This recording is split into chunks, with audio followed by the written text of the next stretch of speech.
Hello guys, welcome to my vlog.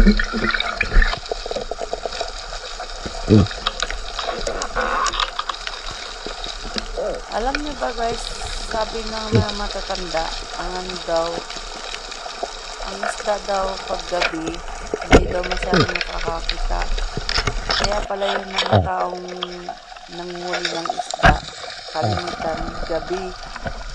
Kasi marami silang nakukuha pagkagabi. Dahil hindi daw masyadong nakakakita yung isda paggabi. Tingnan nyo, ang daming nahuli. Dami nang nahuli. Ang lalaki pati ng mga isda. Nakakatuwa, no? Ang dami palang yaman sa karagatan. Tapos paggabi mo silang hinuhuli. Kumbaga, kung gabi ka manghuli, marami kang makukuha. Pagpinilihan guys sa palengke. May kamahalan yun. Wow! Depress ko pa ng mga isda na nakukuha nila. Nalala ko tuloy yung asawa ng kapatid namin. Yung asawa ng kapatid ko na Wow! kasi bahay namin dati. Uy, dugtot. Aron. Yung parang na ganyan. Malaki. Pagka titira sila ng isda, hindi nawawala yung bakal ng pana nila gawa na may tali. Yan nyo guys, yung mga isda, saan lang sila nakasandal, nakatago, pero hindi nila alam, tinitiran na sila. Kahit palapit ang tira,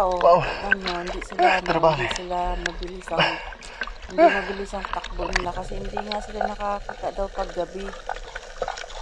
Kaya kalimitan sa mga mangingisda mga namamana gabi, tinitira nila talagang pupunta ng dagat gabi. Another one. Yung mga asawa ng pamangkin ko ay mailip din yun sila na mamana ng sa dagat, pero gabi. Yung mga hipon, lalaki ng mga dito, pusit. Grabe. Ang Kasi laki. ganito pala talaga eh. Wow. Tignan nyo guys, ang dami na nakuha. Grabe, madilim na madilim. Pero palagay ko lamig niyan. Kasi ang dagat pag gabi malamig. Pero parang wala lang sa kanila, no guys. Nakakatakot kaya yung tingnan ko nga lang yung dagat na nagbo-blue yung color niya pagka-araw. Nakatakot na ako. What mo na kaya Lipat pa kami ng ibang spot. Yan. Grabe guys, ang lalaki nila nakukuha nila.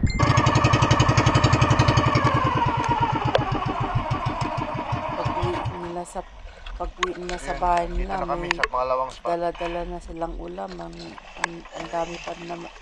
dami pa naman nilang huli.